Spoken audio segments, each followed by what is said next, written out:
His last words replaying like an echo in my head. It was like a fire burnt all the oxygen in my body. Umihip ang malamig na hangin sa paligid.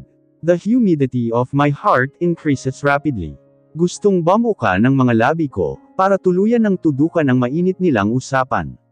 Ngunit mabilis nang nakakambyo si Elwood dito. Teka, sinong asawa ba yang tinutukoy mo? Definitely not Alora, cause, as far as I remember, mahigit 3 taon nang patay ang asawa niya. Shut up, Elwood. You know whom am I talking about? Gab spout. His scowl grew ever more pronounced. Elwood gave me one last look, then squared his jaw. Hindi ka naman pala syunga, para hindi maintindihan ang sinasabi ko. He said, smirk lifted to his lips. I'm not slow enough to fall for your trick. Hindi na ngayon. Kalmado na lamang ang boses nito nang magsalita, ngunit naroon pa rin ang madilim na tingin sa kaharap. Wow! Dapat ko bang katakutan yang sinabi mo? Elwood mouth twitched like he wanted to smile. I might say yes. Kung kanina ay halos sumabog na ito sa sobrang galit. Bakit ngayon tila ito naman ang naninindak kay Elwood? Is that your best shot? Si Elwood sa tonong ng haamon. Doon na umangat ang likod ko sa silya, trying to seize the tension between us. But Gab turned his scowl face at me, telling me to stop. Pero hindi ko na matagalan pa ang tinatakbo ng usapan. I took a sharp intake of breath. Tuluyan ng tumayo, habang nagpupuyos ang damdamin. Pwede ba tumigil na kayo? Para kayong mga bata. I didn't get time to think much. Dahil mabilis ko nang hinakbang ang mga paa ko, para lisanin ang cottage. I heard Elwood calling my name. Hindi ko ito pinansin, at patuloy na naglakad palayo. Mabilis kong narating ang hotel. Dahil sa malalaki kong hakbang. Agad naman akong sinalubong ni Hans, nang makapasok ng hotel. He escorted me to my suite without questioning. Gusto ko nang magpahinga. Ayoko munang magpaistorbo kahit kanino. May diin kong bilin kay Hans. He just nodded in reply, hinela na din nito ang pinto para isara na agad kong nilock.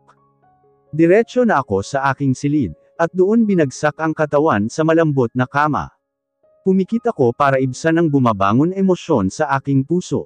Pigilan ko man ay unti-unting umagos ang masaganang luha sa pisngi ko. Gusto ko nang matapos ang lahat ng ito, pero bakit ang hirap para sakin gawin? This is far for what I've had expected. Magulong-magulo na ang utak ko. Hindi ko na alam kung sino ba ang papanigan ko. Pagod na rin akong mag-isip kung paano ko malulusutan ang problemang ito. Kung pwede ko lang ibalik ang lahat sa umpisa. Sa mismong pagtapak pa lang ng mga paa ko sa San Marcelino, dapat ay inamin ko na ang totoo, para hindi na ako nahihirapan ng ganito. I cried all night, hindi ako tumigil hanggat hindi napapagod ang mata, at hindi na mamaos ang boses ko sa pag-iyak. Galit ako sa sarili ko dahil wala akong ginawa, kundi palampasin ang mga pagkakataong pwede kong aminin kahit kay Alessandra ang totoo. Galit ako dahil dinamay ko pa si Elwood sa gulo na ito. And I hate myself more for acting like it didn't hurt, and for playing such a martyr wife in front of everyone. Galit din ako kay Gab, this is all because of him. Hindi ko lubos akalain na pagsasabayin niya kaming dalawa ni Alessandra, sa kabila ng pag-amin ko sa kaniyang ako ang tunay niyang asawa. Wala na akong pakialam kung ano ba ang plano niya, para sa aming dalawa. Staying here with him will only cause more troubles and heartache for me. Hindi ko na mahihintay pa ang bukas o ang makalawa, para lang hintayin kung kailan ba siya matatauhan. Nakapagdesisyon na ako. I will fly back to Queensland. Hindi para ituloy ang pagpapakasal kay Elwood, kundi para aminin kay Dad at Mom na buhay pa si William. Kahit ano pa ang maging resulta, basta gusto ko na lang matapos ang lahat ng ito. Natulog ako na may konkretong desisyon. Buo na ang loob ko na ituloy ang balak kong pag-alis bukas. My eyes flew open in the darkness. The cold wind brushed against my skin. Hinusat ko ang mata ko, at tiningala ang bukas na bintana. Nagising ako dahil sa purong lamig na dumadantay sakin, kaya marahan akong bumangon para isara ito. I furrowed my brows as I took a glance at my dress. Hindi pala ako nakapagpalit ng damit kagabi, nakalimutan ko na dahil sa tindi ng sama ng loob sa nangyari. I shook my head, ayoko nang balikan pa ang nangyari kanina lang. Gusto ko na lang sa ngayon ay bumalik sa tulog at magpahinga. Sinimulan kong abutin ang zipper ng dress kong suot mula sa likod. Umatras ako para lumayo ng bahagya sa bintana. When I meet the halfway, I lolled my head and slowly turned around. Not a second after that, my jaw sank faster than a penny on a pond, dahil sa lalaking nasa harapan ko mismo ngayon. He was seated silhouetted against the lounge right in front of me. And from his perfect outline and dark feature, I know for sure that it was him. My heart skipped a beat, bahagya pa akong napa-atres dahil sa kabiglaan. Habang hawak ang kopita ng alak ay tumayo ito, at marahang humakbang palapit sa akin. Thus he watched me all night. Kailan pa siya nandito, at paano siya nakapasok? Bumalik ako sa wisyo nang huminto ito ng ilang hakbang, nang masinagan ng ilaw na nagmumula sa labas. Anong ginagawa mo dito? I stuttered. My heart pounds nervously against my ribs. Napahigpit din ang hawak ko sa suot kong dress, para pigilan itong bumagsak sa sahig. I breathed deep in and out, as I held hostage by his gaze. Wala itong sagot sakin, bagkus ay bumaba ang tingin sa suot kong halos wala na sa tamang ayos. Get out of my room, kung ayaw mong sumigaw ako. I said in my shaking voice. His lips twitched upward, and he just shrugged. Imbes na matakot sa sinabi ko, ay humakbang pa ito palapit sakin, hanggang sa tumama ang dulo ng sapatos nito sa daliri ng paa ko. His face was pulled down, eyes were intense in a way that thrilled me. I looked away, habang pilit na binabalik sa ayos ang suot. I'm sorry about earlier, I wasn't expect that to happen, he said gently. Napatiimbagang ako sa naging sagot niya. What should I expect from you? Wala ka naman naaalala. I said with full of sarcasm. Silence stretched between us like a rope. He eyed me carefully, muli ay pinanood nito kung paanong hindi ako magkandatuto sa pagbabalik ng zipper ng suot kong dress. Let me help you with that. Bago pa ako makapagprotesta, ay hawak na nito ang balikat ko. Ness slowly twirled me around. Dahil din sa bilis ng pangyayari ay napasandal ako sa malapad nitong dibdib. I gasped, my breathing growing more deeper. Agad na pumulupot ang isang braso nito sa aking tiyan, habang ang isa kamay na may hawak na kopita, ay marahan nilapag sa malapit na side table. What are you doing? Get off me, Gab. Mabilis akong humarap dito at tinulak ito ng malakas, but he didn't move, except for the muscles flexing in his arms. Pleasure takes me by surprise as he wrapped his arms around my waistline and leveled the stare. Kinagat ko ang labi ko para pigilan ang bumabangon na iba sa katawan. His dark brown eyes looking hard at me. Masyado itong malapit para salubungin ko ang mga titig niya. I just fall my lashes down. Gusto kong murahin ang sarili, dahil sa unti-unti ko na naman nararamdaman ang panghihina ng mga tuhod ko. Please, Gab. I mumbling softly. Gusto kong sisihin ang sarili kung bakit ang bilis kong bumigay. Kanina lang ay halos isumpa ko siya habang umiiyak, pero bakit pagkaharap ko na siya mismo? Nalulusaw ang lahat ng galit at tampo ko sa kanya. Turn around, he said huskily. Napalunok ako. He controls every inch of me, my body, soul and mind. Mabilis niyang nakukuha ang kahinaan ko. He show me no mercy. He only takes a few effort just to instantly fall for him, over and over again. Dahil hindi ako gumalaw, ay siya mismo ang umikot patungo sa likuran ko. He's sure of himself, he thinks he is in control. Nakahawak pa rin ito sa bewang ko, sinisiguradong hindi ako makakatakas. Does your wife know about this? I asked him bluntly. He chuckled in reply. Gumapang ang isang kamay nito sa mismong likod ko, at mabilis nitong nahagilap ang zipper ng suot kong dress. Napasinghap ako. My heart had leapt out of my chest and into my throat. Tila parang may kuryenteng damaloy sa himaymay ng dugo ko, nang simulan nitong ibaba ang zipper. I cursed, while shaking my head.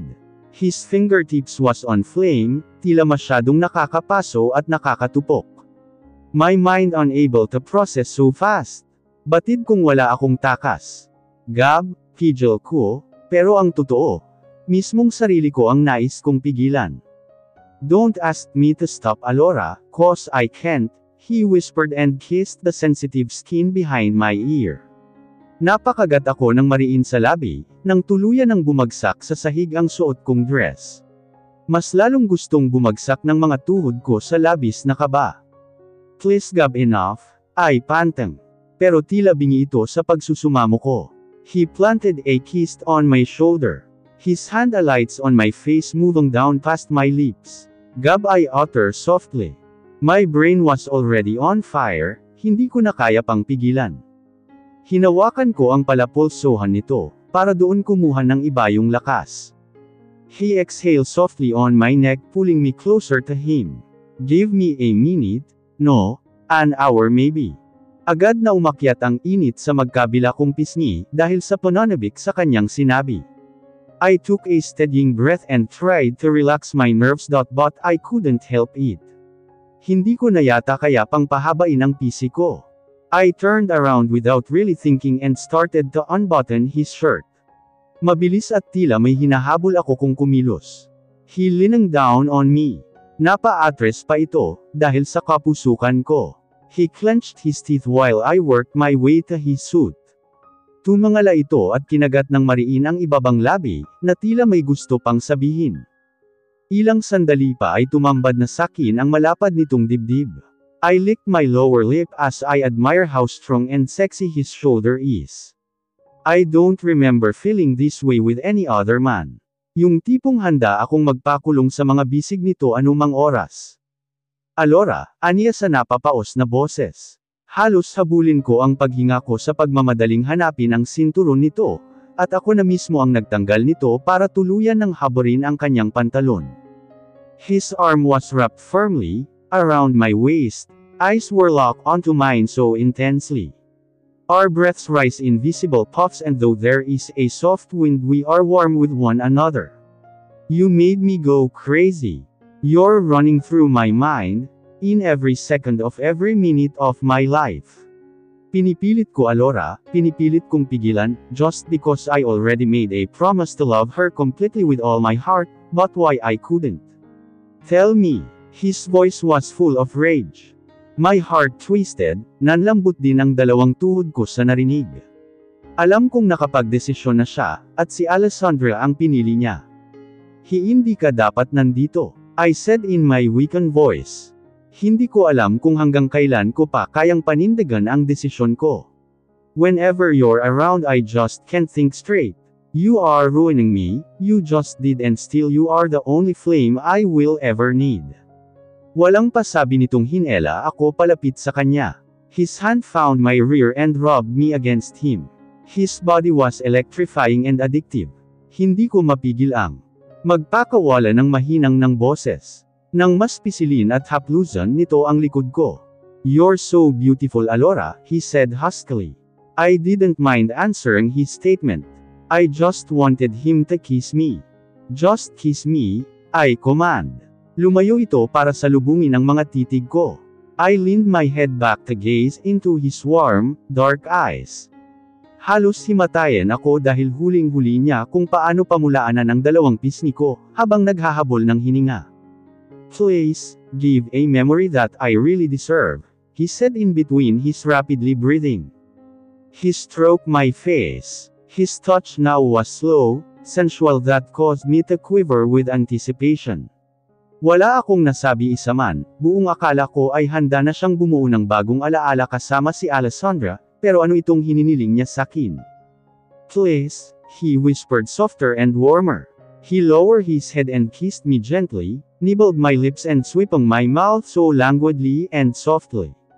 Marahan ding humaplos ang mainit nitong palad sa akin. Humaplos ang kamay nito sa aking pisngi, at hinuli ang aking mga titig. His eyes burning with passion and desire. He's the only man on earth for me, the only one who can breathe fire into me even when I'm cold. Gusto kong pantayan ang init na binibigay nito sakin, ngunit lunod na lunod ako. His eyes lowered to my mouth. I inched closer to him and my lips parted. He growled. Halos rinig sa buong silid ang boses nito. I sunk my nails into his shoulder. He hummed in reply, yumuko itong muli sakin. Buries his head into my neck, kissed me there tenderly, and his hands rove all over my body. I feel my back arch in anticipation. Bumalik ang halik niya sa aking leeg at labi. Pakiramdam ko ay pangangapusan akong muli anumang sandali. My hands clawed at the bedsheet, feeling overwhelmed and pleasured. Gab edging closer to me and kissed me, delving his tongue into my mouth again. His pace was slower now. The sensation was completely spellbound. It warmed my heart and burnishes my soul. He gave me one last kiss, then he collapsed on the bed next to me. Habol namin pareho ang pahinga. Ngunit hindi pa ako nakakaahon sa sensasyon, ay kinabig na ako nito para yakapin ng mahigpit. He stroked my long black hair and pulled me closer to his chest. There was something so warm and cozy. Something that felt right, smelled right. I wish I could extend the night just so I could stay close to him for longer. Mariin kong kinagat ang aking labi, kasabay ng pagdaloy ng mainit na luha mula sa aking mga mata. Can you stay here for a while? I whispered weakly. Lihim kong pinahid ang luha sa aking pisngi, at mas nagsumiksik pa ako sa kanyang mga bisig. In seconds his body is molded to my own, sharing his body heat to mine. Yes, I will, he murmured with tiny sigh. The sunset is merely dipping behind the horizon, but the daylight still lingered everywhere. Huminga ako ng malalim, at sinamyu ang hangin ng Queensland na sumalubong sakin. Hinakbang ko ang mga paa ko, nang matano si Mang Karding na matiyagang naghihintay sa pagdating ko. Maligayang pagbabalik ho ma'am. Malugod na bati nito sakin. Binigyan ko lang ito ng tipid ng ngiti, at naglakad na palabas ng airport. Diretso na rin ako agad sa naghihintay na sasakyan sakin. Agad din naman nitong sinara ang pinto. Para sumakay sa driver's seat, at pinatakbo ang sasakyan na walang tanong-tanong. Sinandal ko ang likod sa backrest, at pinalagay ang sarili sa mabagal nitong pagtakbo. Dahil hindi naman talaga ako nagmamadaling makauwi, ay ayos lang sakin kahit gabihin pa kami sa daan. It feels good to be back home. Iyon ang parati kong naririnig sa ilan. Pero bakit hindi naman ako excited umuwi? My inside still felt a black cloud, raining down on me whenever I went. It felt pain me every day. Isang mabigat na buntong hininga ang pinakawalan ko, bago ipikit ang mga mata. Matapos ang ilang minutong naming biyahe ay nagsalita si Mang Karding sakin. Saan ko ho kayo ididiretso ma'am? Tanong nito na may tonong alangan. Sa Villa Rosa ho tayo. I said quietly. Umayos ako ng upo, binaling ang tingin sa bintana, at pinanood ang mga gusali at establishmento. Abala ang mga tao sa paligid, halos mapuno ang sidewalk dahil sa mga empleyadong pauwi na galing sa trabaho. Malayong malayo sa San Marcelino, na halos dagat lang ang lagi kong tanaw-tanaw. Villa Rosa ho ma'am? He asks. Napabuntong hininga ko, bago sumulyap dito. Oh Mang Karding, wag nyo na sanang banggitin kila mom at dad na doon ako tutuloy ngayong gabi. Tumango lamang ito sakin, at muling itinuon ang pansin sa pagmamaneho. Muli kong ibinaling ang tingin sa labas. Ang kaninang puro gusali, establishmento at abalang mga tao ay, unti-unting napalitan ng puno at bukirin. Mas naging malinaw ngayon sakin ang takip silap. Ang kulay kahel at mapanglo na kalangitan, ay tila may hatid saking kalungkutan. Napakislat ako nang tumunog ang cellphone ko sa bag. Agad ko yung kinuha para sinuhin ang tumatawag. Elwood, I whispered. I beat down my lip and cancelled his call, ngunit hindi pa man lumilipas ang ilang segundo, ay tumawag itong muli. I cancelled his call again, balak ko na sanang ibalik iyon sa aking bag, nang makatanggap naman ako ng text mula dito. Elwood, I know you're in Queensland. Bukas na bukas din ng umaga ay dadating ako dyan. I sighed. Pinili kong isilid na lang sa bag ang aparato, at ibaling ang pansin sa labas. The beauty of the sunset only intensified my pain. Gusto ko mang iwaglit, ay tila isa itong bangungot para sakin. Pumikit ako para ibsan ang pinong kirot na gumuguhit sa dibdib ko, nang matano ang Villa Rosa. Ilang buwan na rin buhat ng lisanin ko ang lugar na ito. Sa lugar kung saan bumuo kami ni William ng pangarap. Kung saan sabay naming hinarap ang panibagong bukas, na masaya at walang problema. Kung saan, mahal pa namin ang isa't isa. Sigurado na ba kayong ayos lang kayo ditong mag-isa? Mang Carding asks me with a bit worried voice. Binaba ko muna sa sofa set ang bitbit kong traveling bag, bago humarap dito. Wag ho kayong mag-alala sakin, ayos lang ako dito. I said. Bahagya itong nagkamot ng ulo, at tumingin muli sakin ng alanganin. Paano ho si madam? Hindi ho ba alam niyang uuwi kayo ngayon? Tumango ako dito sa kamuling binitbit ang bag na dala ko kanina. Wag nyo na lang hong banggitin na nandito ako sa villa. Pwede na ho kayong umuwi. Salamat, Mang Carding. Diretso kong sinabi at sinimula ng akyatan ang marangyang hagdanan. Hindi ko na narinig na nagsalita ito, tanging paglapat lamang ng pinto, at ang tunog ng sasakyan ang nolinigan kung paalis ang iniwan nito sakin.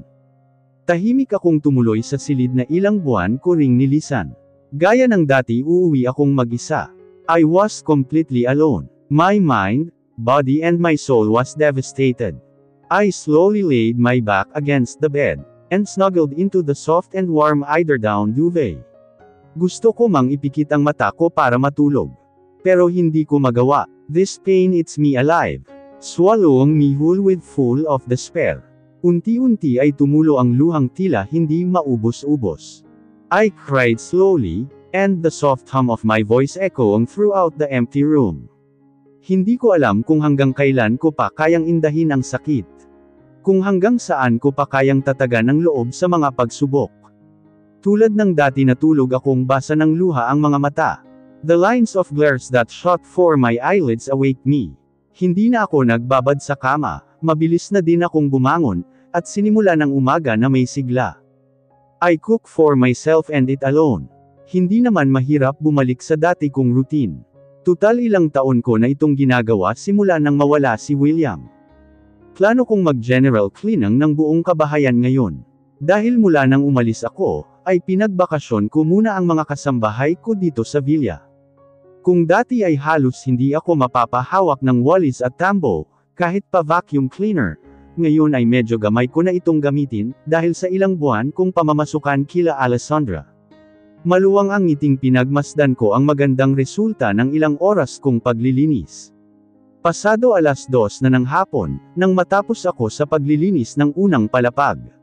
May 2 palapag pang naghihintay sakin, ngunit tila nauubusan na ako ng lakas. Tagaktak ang pawis ko nang ilapat ang likod sa malambot na sofa. I shut my eyes for a longer moment, and lolled my head sideways. Ngunit hindi pa man nag-iinit ang likod ko mula sa pagkakaupo, nang may marinig ako ng sunod-sunod na busina ng sasakyan mula sa labas.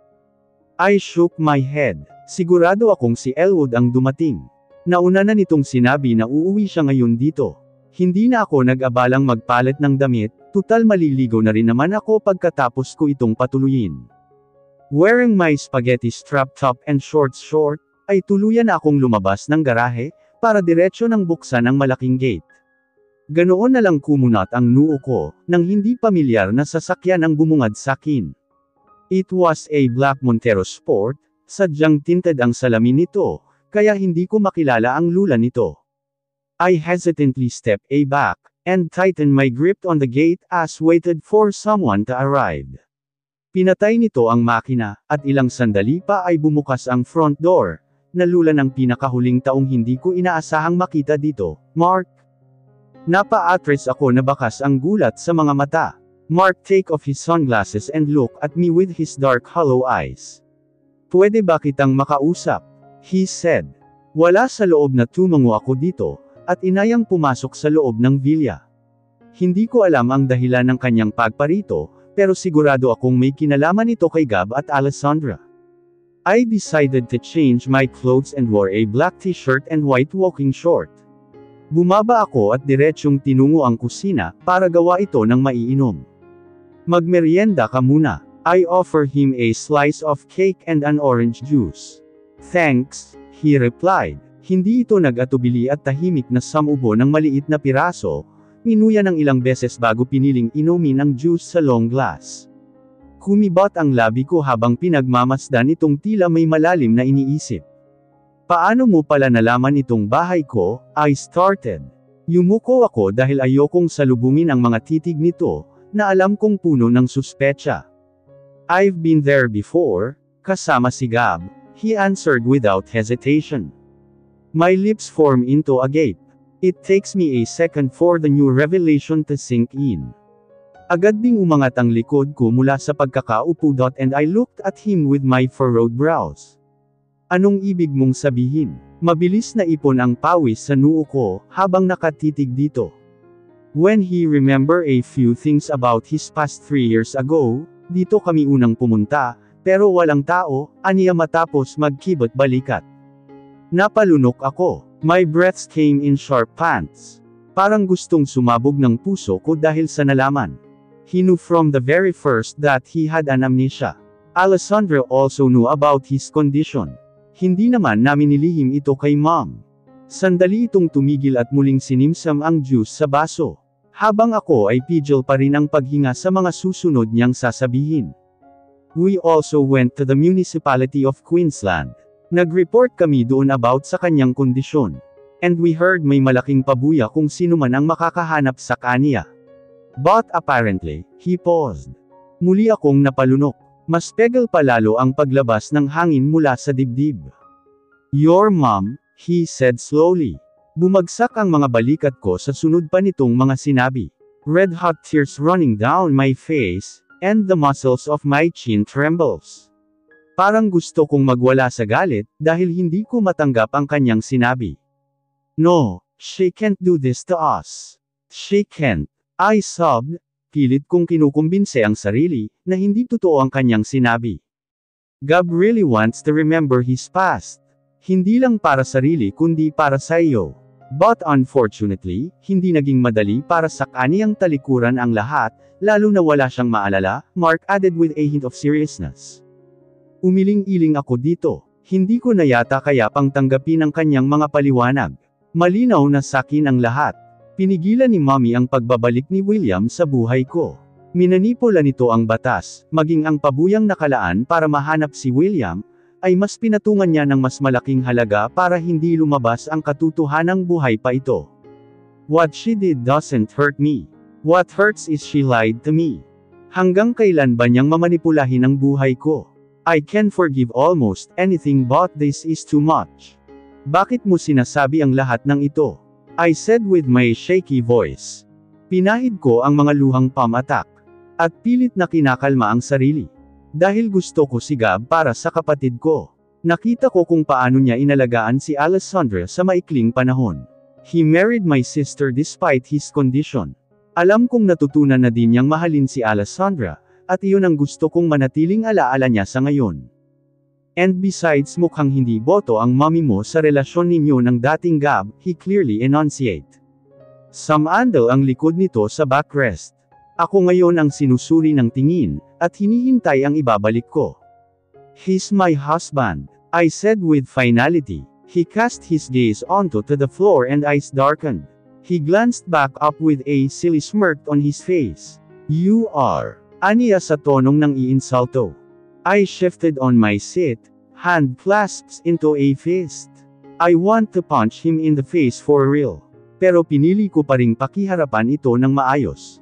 I'm his legal wife. Inilulugar ko lang ang sarili ko. I flashed him a genuinely smile. If you considering yourself as his wife, then why didn't you tell him the truth in the first place? He said in an indignant tone of voice. Umayos ito ng upo at tumitig ng madilim sa mga mata ko. Bakit kailangan mong magpanggap na ibang tao? Pinaniwala mo kami, lalo na si Alessandra na walang alam. I shut my eyes in exasperation. Umiling ako at pilit na pinahuhupa ang bumabangon na galit. I don't need to explain my side to you Mr. Dimafelix. So please, makakaalis ka na dahil madami pa akong gagawin. Tuluyan na akong tumayo, at tahimik na tinungo ang pinto, para iyon buksan.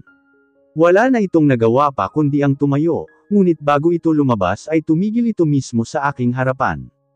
He looked down at me for a bit second, eyes were locked on me darkly. Sinalubong ko ang mga titig nito na may tapang at walang takot. I'll do everything in my power just to make my sisters happy, he muttered closely for the last time. Pagkaalis ni Mark, ay agad akong umakyat sa ikalawang palapag para maligo. Mabilis ang kilos ko at may pagmamadali. I tugged on my jeans and rubber shoes, paired with white t-shirt. Hinela ko na ang sling bag ko, at mabilis na bumaba ng vilya. I need to talk to mom. Gusto kong kumpirmahin ang mga sinabi ni Mark sa akin. Ngayon pa lang ay parang pinipiga na ang puso ko sa mga sasabihin niyang paliwanag. How could she do this us? Especially me, her daughter. Siya ang dapat na sumusuporta sa akin, pero bakit siya pa itong nagsinungaling sa akin? Pinigil ko ang luha sa pagpatak. Pinara ang palapit na taxi. Agad akong nagpahatid sa mansion, at wala pang halos kalahating oras, ay narating ko na ang village namin. Ma'am Alora, gulat na bungad sa akin ni Manang Felicia. Ako nga po, masigla kong bati dito, at niyakap ito ng mahigpit bago tumangala sa marangyang bahay. Si Mommy nandyan po ba? Opo nandyan din ho si Sir Elwood, kadadating lang din, usal nito sa masiglang boses. Tumungo ako dito at diretsyo nang tinungo ang mansion. Naabutan ko ang mga ito sa marangyang bulwagan. Madam nandito ho si Senyorita. Pabatid nitong sinabi sa dalawa na siyang lumingon sa akin. Alora hiha, hindi ka man lang nagsabing darating ka. Mom said delightedly. Mabilis itong lumapit sa akin, para ako gawaran ng halik sa pisngi ngunit mariin akong nag-iwas. She furrowed her brows at me and grabbed my both shoulder. Kumain ka na ba? Ipaghahain kita kay Felicia. Nandito ako dahil gusto kitang makausap. I said with my scowled face. Mom turned her eyes to Elwood. Why not hiha? Pwede natin pag-usapan kung ano man yan. Tamang-tama nandito si Elwood, aniya habang nakangiti. No, I want to talk to you privately. I muttered without so much expression. Hindi ko na rin sinubukan sulyapan si Elwood, na alam kong kanina pa gustong hulihin ang titig ko. Sure hiha, halika sa opisina ko. Bumitiw ito sa akin at nagpauna ng tunguhin ang pasilyo, kung saan tinutumbok nito ang opisina ni Mommy. Sinubukan ko ng sundan ito, ngunit ramdam ko ang paggipot ni Elwood sa aking braso. Are you alright? May problema ba? He whispered softly. Nagbuntong hininga ako, bago bawiin ng marahan ang kamay nito sa akin. Wag ngayon Elwood, I said coldly. Hindi na ito nagsalita, dahil mabilis ko na itong tinalikuran, para sundan si Mommy sa kanyang tanggapan. I slammed the door hard behind me, as I entered the room and stared at her with squinted eye. So, anong gusto mong pag-usapan natin? Mom started, si William, kung alam mo sabihin mo sa akin ang totoo Mom, ikaw ba ang dahilan kung bakit hindi ko matagpuan si William? Ikaw ba ang dahilan kung bakit hindi na siya bumalik sa akin matapos ng aksidente? Tell me, I shout with full of rage. Napansin kong natigilan ito pero agad ding nakabawi, tumayo ito sa kanyang swivel chair, at naglakad palapit sa akin. At her age masasabi kong alagang-alaga nito ang sarili. She stood in front of me wearing a pure white dress. Her beauty is indescribable, because it is so radiant that it makes the skies look dull in her presence. What are you talking about? He's dead, wala na si William. Hindi na siya babalik. Saan mo ba nakuha ang ideyang iyan? She said softly to me. Umatras ako, nagsimula na ding maypaan ang mga luha sa mata ko. Will you just stop lying? Buhay siya, nakita ng dalawang mata ko. Paano nyo ito nagawa sa akin Mommy? I was shaken with rage. Tears spilling down my face. My walls, the walls that hold me up, just collapsed because of anger. Hindi ko na nagawa pang ituloy ang mga sasabihin, dahil sa sobrang sama ng loob. Ginawa ko lang ang dapat. He's not good for you. Hindi ko kailanman gugustuhin ang isang lalaking walang maipagmamalaki. Isang pagyurak sa pangalan natin ang pagpapakasal sa kanya. What? Hindi nyo ba naisip na pwede akong masaktan sa ginawa nyo? Ilang taon Mommy, ilang taon ninyo akong niloko. Hinayaan ninyong masira ang buhay ko, nang dahil sa kagagawan nyo. How dare you do this to your own child? I said with full of sarcasm. Kung talagang mahal ka ng lalaki iyon, bakit ginusto niyang pakasal sa iba? Ginagamit ka lang niya hiha. Hindi ka niya mahal at kung mahal ka niya, hindi niya magagawang magpakasal sa iba. Tila natuyo ang lahat ng luha sa mga mata ko. Hindi ko lubos maisip na gagawin ito sa akin ng sarili kong ina. I bite my tongue, trying to hold the tears that threatened to leave my eyes again. But we both know her words are the truth. Even if I want to deny them and fight about them, I and they are still true.